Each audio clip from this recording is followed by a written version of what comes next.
a recap of the spooky Halloween weekend with another successful video game adaptation for 2023. Plus, our thoughts on a busy first week of November. All this and more. Welcome back to the movies.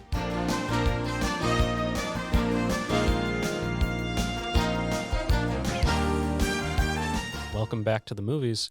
I am Robin Oakman. And my name is Brett Pettit. Welcome back to another episode. We're back hosting. Mhm. Let's just jump right into it. It's been a busy Halloween weekend, and we've got a number one position. Or do you want to start from number 5? Well, no, we'll start with we can start with number 5. Sure, let's Okay. change it up a bit. Number 5 this week is The Exorcist Believer. I've never seen an Exorcist movie, but it's number 5 on the charts. It's been out for a while though, so I think it's at the end of its run. 120 million worldwide. So I think that movie made a good chunk of change. It's a horror movie, so it was probably pretty cheap to make. Pretty solid cultural impact. Woohoo! Yeah. Number 4, After Death, appears to be another horror film. Yeah, I don't have much to say about it. I don't either. I think it's by Angel Pictures, which I think Angel Studios. They've released a few things in the past, like recent time. Oh, it's another religious thing, I believe. Yep. That. Here we go. There we go. Um, Number 3, number 3. Mr. Scorsese. Yep. What have you got for us? It's Killers of the Flower Moon. This is the second weekend, I believe. It came out the 20th, so yes. Yeah. Yep. Yeah. $9 million weekend, with so far a max of 86 million. Pretty solid for a 3-hour movie. Yeah. You know? I'd say I might be wrong, but I think it had a lot higher budget. So I believe Apple is wanting this to be an awards contender. Hopefully not a box office. Hopefully they weren't hoping for box office because I don't believe. Well, it was 86 million is pretty good. So yeah. But number 2 is Yeah. causing some trouble. Oh yeah, it is. For Mr. Scorsese here. We're going to talk about the Taylor Swift Eras Tour again. I think this is our 4th consecutive week talking about it. I believe it's so. just been dominating the charts. So $203 million after about 3 weeks of runtime. I know there's some people around the station who saw it even last night. So Yeah. I think that was a $15 million budget too. So that's making a lot of money for Taylor Swift and AMC. yay, Taylor Swift. Anyway, big ticket item number 1, truly the winner of this past Halloween weekend. Yep. A successful video game adaptation. We never thought we'd live in an era where this would occur. Five Nights at Freddy's. Yep. A huge successful video game movie. Adding on to the already successful year of The Last of Us, which is huge success on streaming, and then the Mario movie, which of course made $1 billion in theaters this past spring. So very good year for video game adaptations, as Robin mentioned at the beginning. And Five Nights at Freddy's in its first weekend alone has made 132 million worldwide, which is insane. I think this movie was like a $20 million budget, so they're definitely making more. Five Nights at Freddy's movies, 80 million domestic in its first weekend. I mean, the critic scores on it are they vary, but when you have a dedicated fan base, as we've seen with the Taylor Swift Eras Tour, Yep. Your movie's going to make a lot of money if it's based on a franchise that's been going for about 10 years now. Yep. And with more than a handful of video games, It's certainly a big success. And that's this past weekend's box office. There's been more happening though this past weekend with some recent releases. Of course, Five Nights at Freddy's came out on October 27th. Something else I'll also mention is that I believe it's the highest grossing opening ever for Halloween in box office history. So another jewel to its crown. I think this marks a new era of cinema, like coming Yes. back from COVID. Movies are now an event. Yes. And we saw that with Barbenheimer this last summer. We've seen that with the Taylor Swift Eras Tour. We are seeing it right now with Five Nights at Freddy's. Yep. You get dedicated, word of mouth, social media.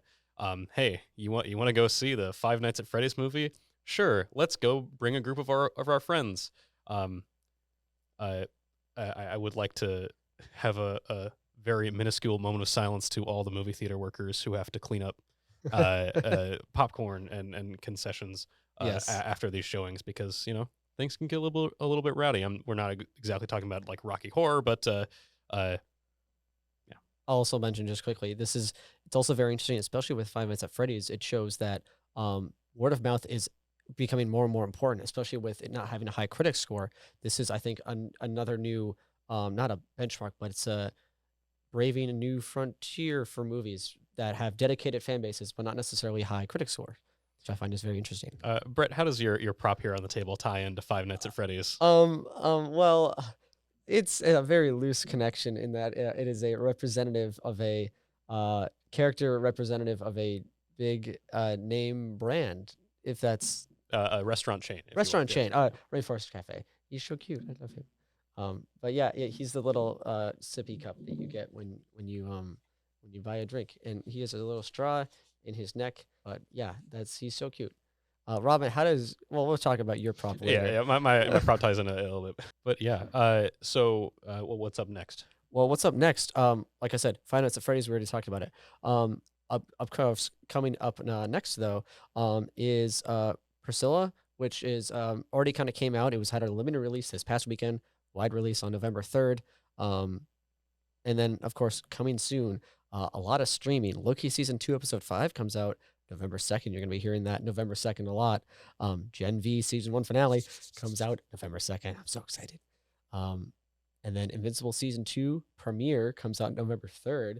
I'm also so excited for that. I think it's like part 1 of the second season. And then yeah, there's a lot of November 2nd. The Gilded Age season 2 episode 2 comes out November 5th. Sorry, that's November 5th. Invincible season 2 of course comes out November 3rd. New Rick and Morty episode comes out November 5th. We'll talk a little bit more about our thoughts on these streaming titles coming up after the break. Hi, I'm not Greg Marcus, And I'm also not Greg Marcus. and welcome to Back to the Movies. If you want to watch 2, occasionally 3, college students talk about the movies they love and hate.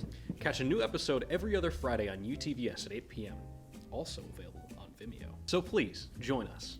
Now, if you'll excuse us, we have to get back to the movies.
Welcome back. When we left off, we were talking about some titles hitting streaming and also some other upcoming movies. And one thing we did not get a chance to mention was The Marvels coming out on November 10th, sequel to Captain Marvel. But we've got the Captain Marvel. We've got Photon, the character from WandaVision, and then Miss Marvel. So it's all three of them. It's a team up. I think it'll be fun. Yeah. Even if like the quality's not very high, even if the effects are iffy, like they have been with recent Marvel movies, I think it'll still be fun. So I hope we'll both get a chance to go see that before our next episode. Yeah. So let's get right into what I've been watching. I'm going to try to speed run. I had a chance to start The Boys season 1 and 2 on Prime Video. Brett's a big fan of it. Just a little. But yeah, because we've mentioned Gen V on previous episodes, and let's just note, it's not for children. If you're a child, do not watch it. It's very violent. Don't watch it. But if you're a reasonable age, perhaps 16, 17 and up, then check it out. It's a lot better than the comic that it's based on. Yes. But yeah, I'm about halfway through season 2, but let's keep moving. Loki's been very promising. We have about 2 episodes left. By the time we have our next episode, it'll be done. Um, but yeah, it's very promising right now. It's ramping up, and things are getting suspenseful. Things are getting real timey wimey, if you will. Yes. I went back and started up Castlevania because Castlevania Nocturne, which we talked about a little while ago, um, and I went back and I started over the original series, Netflix. Um, it's quite good. I like it. Um, Arthur, Yeah. it's weird. Like it's a television series for children that aired on PBS. It's what I grew up watching, and you can find full episodes, no ads on YouTube.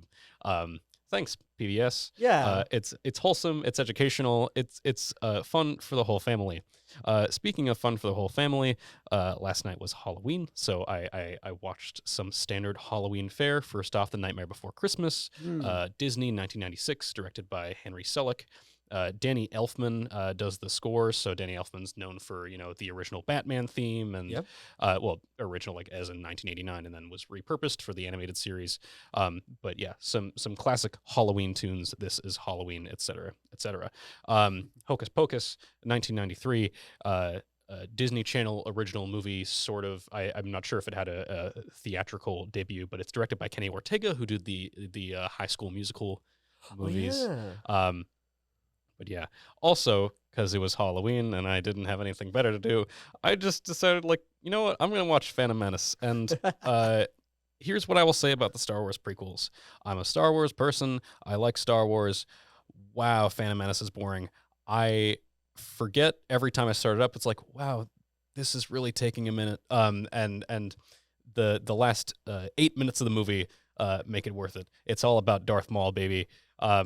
Anyway, I also watched like the first half of Attack of the Clones, and then I stopped because it was like 5 in the morning. That's my prop is the Delta 7 Aether Sprite Jedi Cruiser. Yeah. The Star Wars prequels are a technical marvel. Yes. ILM was really at the forefront of all computer generated things. Um, but yeah, I also watched Mission Impossible Fallout Oh, okay. a couple weeks ago. Uh, when we come back from the break, I hope you don't mind, we're going to talk a little bit more about it. Okay. Welcome back. I'm just going to finish up my thoughts on the 6th entry in the Mission Impossible franchise because we mentioned at the beginning of this season, I went back and I watched every Mission Impossible movie, or all the ones that I could. And a couple weeks ago, I watched Mission Impossible Fallout, and I wasn't too keen on it, if I'm being honest. I like so far I've been really like Mission Impossible 1 is good. 2 is really campy, but I think it's really fun, even though it's kind of bad. 3 I just was not impressed by. It's kind of mid, as you might say. It was like it's very action packed, but it's not really what I'm kind of interested. It kind of falls flat for me. Hmm. 4 was kind of a return to form. I like the stunts. I like the action. 5 I was like the first one that I saw, and I enjoyed it. So 6 is very much like 3 to me. And I think the main reason for that is J.J. Abrams produced it. And so a lot of the like plot elements from 3 are repeated. It's a lot of drama about Ethan Hunt's wife. And at the same time, I think the main conflict, which is nuclear weapons, like, you guys already did that in 4. Hmm. So most of the movie just kind of falls flat to me. One standout that I say, like I found really interesting was, for some reason, the funniest part of that movie to me was Ethan Hunt having to interact with other people because he's like this indestructible, almost superhero like level, like super spy agent man. Yeah. And sometimes he just has to like talk to office workers like randomly. Yeah. He's running. It's a big action scene, or he's like awkwardly walking through a church. So yeah, as much as I didn't love it, there were some upsides to it. Anyway, what have you been watching, Brett? Uh, so much. I actually haven't watched any movies in the past 2 weeks, which is really weird for me. Usually I'm like, oh, I'm gonna watch like 5 movies. I haven't actually watched any, which is really weird. I've been watching a bunch of series. First series I'll mention is that I started watching The Newsroom. Now I became aware of it because our old news director Steven Schroeder posted he informed me of its existence. I was like, oh, that's cool. I'm gonna watch it. So I watched the first episode. I really like it. It's 3 seasons, so I'm only on episode 1, but I really like it so far. And it's kinda cool seeing, like, a show about what we do here. Mm, Um, I also watched, Rick and Morty, and, uh, yeah, is what it is. Not great right now. mm. But the voices are good. Nothing really to say about that show. It is such a show. Loki, on the other hand, though, these next 2 shows, as you, will be wrapped by the time our next episode airs. So right now we're on Loki episode 4. Episode 5 comes out tomorrow, as does the season finale of Gen V.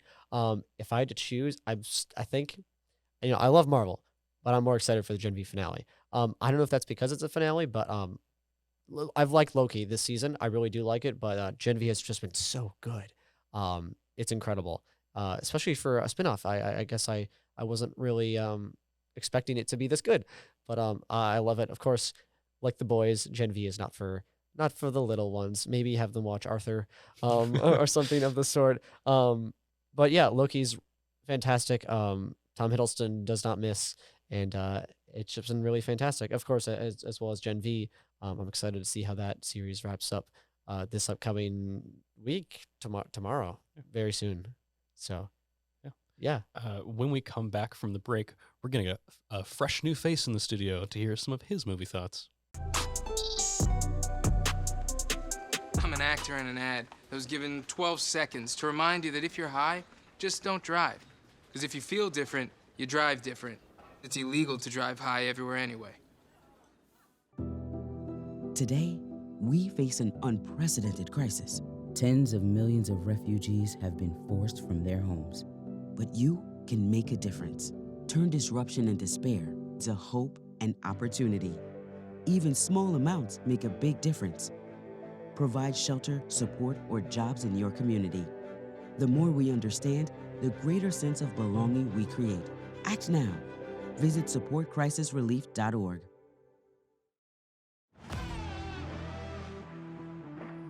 Best crowd in college hockey, best atmosphere in college hockey. I mean, this is what it's all about. Is again so far St. Cloud getting an opportunity here. Cooper scores! Turnaround shot, Chelsea. They score! To guarantee a spot, and we put ourselves in a good spot. There we go.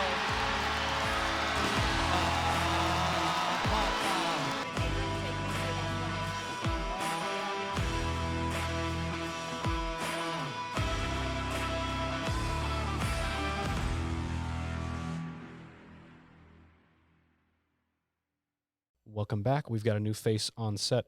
Why don't you go ahead and introduce yourself and what you've brought to the table? Hi, hello. My name is Miles. I'm a film studies major here, and I'm a new face to the studio. I really am excited to be here.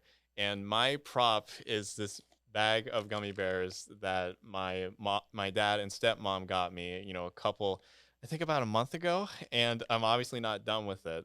And they got it for me because that's like the one snack whenever we go to the movies I, chew on, because I'm not the biggest fan of popcorn, but this is what I always go for. And I'm obviously not done with it. So hopefully I'll be done with it before I graduate in December. And just, I can't imagine how that would be by then. Anyway, I can, how about we just talk about what I can saw over the month. Yeah. I didn't get to see that much movies over Halloween, surprisingly, but I managed to see 2 heavy hitters for me. Trick or Treat, Halloween anthology movie that came out in 2007, I think, and it really drips into traditions and the stories of Halloween, and Edward Scissorhands. Tim Burton, Johnny Depp, I love them both. It's not the biggest connection to Halloween if you really think about it, but I just love the work, so I figured just why not. And one newish movie that I saw, and by newish I mean it came out this decade, was Shang-Chi: The Legend of the Ten Rings. I missed it in theaters, and I saw it in a class, and I was kind of thinking like, oh, this is actually pretty good. I wish I saw it in the theaters. And it was in a character development class, no less. So that was really interesting. And 2 other hitters I saw throughout the month relating to Halloween were Nightmare Before Christmas, again, you talked about earlier, and Corpse Bride, again, Tim Burton, Johnny Depp. I have a lot of nostalgia for that one. I love that movie. And, of course, Monster House. I have a lot of nostalgia for that as well. And One other movie I saw that isn't really related to Halloween, but I saw in October is called Only Yesterday. This is a Studio Ghibli film, I think one of their earlier ones, and I want to catch up on their films because I know Hayao Miyazaki has a new film coming out, The Boy and the Heron, I think it is, and I wanted to catch up the ones I didn't see, and I didn't really like it that much, if I'm going to be honest. You know, I just thought that it was kind of slow, kind of meandering. Like it took a while to get going. I know some other Ghibli movies are like that, but the characters aren't that interesting this time around. You know, there's a lot of unedited scenes that just feel like they go on for so long. And maybe I'm just impatient. Maybe I'm just a stupid college student. You know, what do I know?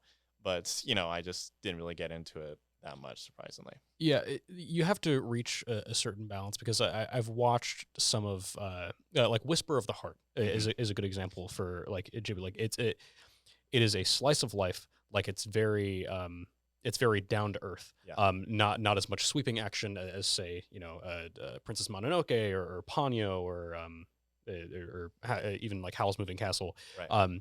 It takes its time. And I think that's part of the just the style. Yeah, and I really like Whisper of the Heart, and you know, Kiki's Delivery Service is one of my favorites. But just again, Only Yesterday, I just think has a lot of parts in the story and characters that just don't really go anywhere, and this feel like it is really stretching out because it's I think 2 hours and 10 minutes, and it really feels like it. It really feels like it. But no disrespect to the people who made it, no disrespect to the people who like it. It's just I just didn't grab me.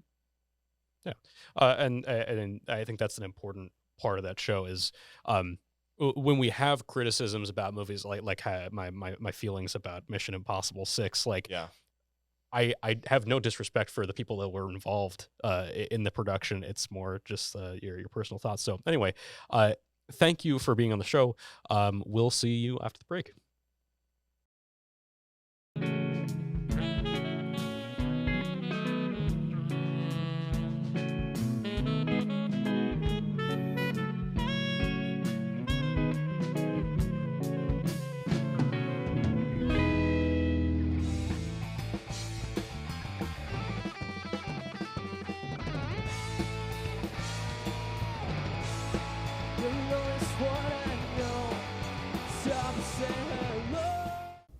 Hi, I'm not Greg Marcus. And I'm also not Greg Marcus. And welcome to Back to the Movies. If you want to watch 2, occasionally 3, college students talk about the movies they love and hate. Catch a new episode every other Friday on UTVS at 8 p.m. Also available on Vimeo. So please, join us. Now, if you'll excuse us, we have to get back to the movies.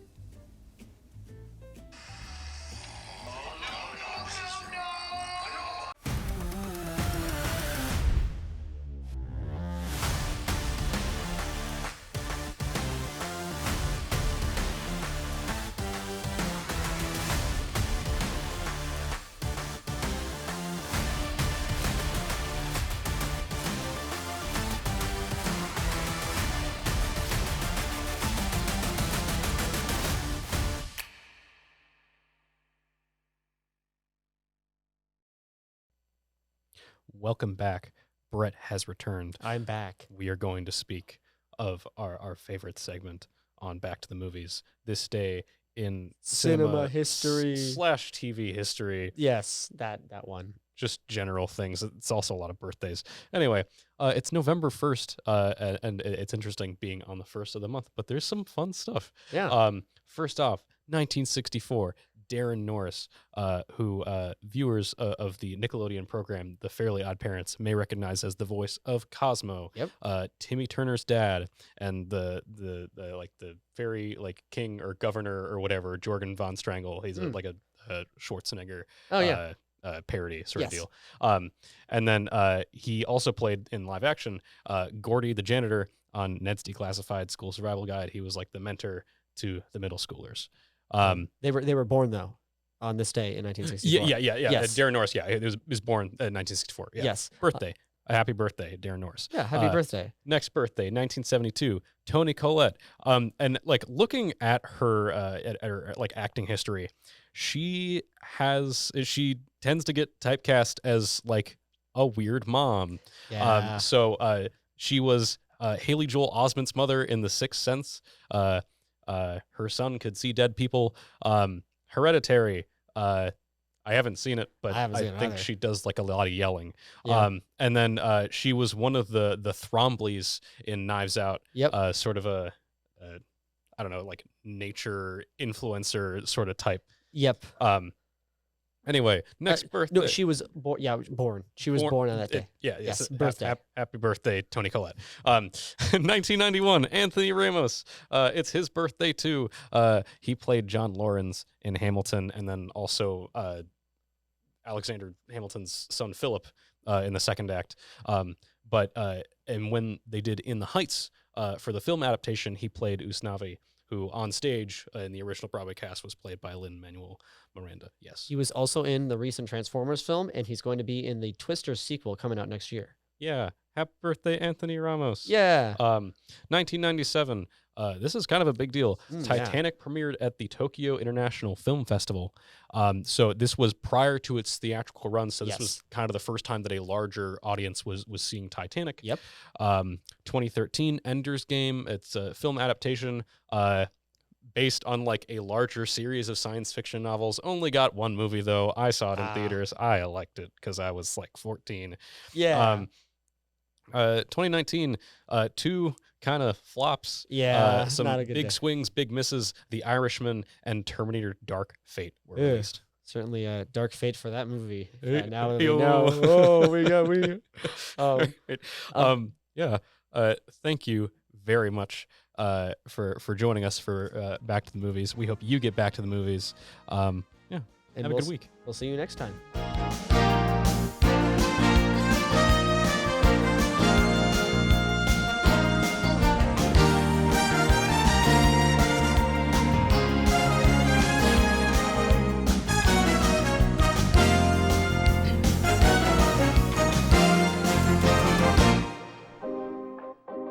It's important to get a flu shot each and every year because flu viruses are constantly changing and immunity from the vaccine decreases over time. Flu vaccines are updated annually to work against that year's viruses. The best time to get your shot is in the fall, but getting it later can still help. Getting a flu shot lowers your risk of getting sick, and if you do happen to get flu, it's likely to be less severe. I don't think that many kids in my son's school even do it. He makes fun of his friend who vapes. He would never try it. She's into soccer. She's on the honor roll. She's just not the type. No way. No way. No way. No way, my kid would never vape. Get your head out of the cloud. Today, nearly 8,000 kids will start vaping. Maybe even yours. Learn about the dangers at talkaboutvaping.org. Come on. Yeah. Come on. Yeah. Yeah. Yeah. Woo. You're not gonna get it all right. Just make sure you nail the big stuff. Like making sure your kids are in the right seat for their age and size. Get it right at nhtsa.gov/the-right seat. It's important to get a flu shot each and every year because flu viruses are constantly changing and immunity from the vaccine decreases over time. Flu vaccines are updated annually to work against that year's viruses. The best time to get your shot is in the fall, but getting it later can still help. Getting a flu shot lowers your risk of getting sick, and if you do happen to get flu, it's likely to be less severe. I don't think that many kids in my son's school even do it. He makes fun of his friend who vapes. He would never try it. She's into soccer. She's on the honor roll. She's just not the type. No way. No way. No way. No way, my kid would never vape. Get your head out of the cloud. Today, nearly 8,000 kids will start vaping. Maybe even yours. Learn about the dangers at talkaboutvaping.org.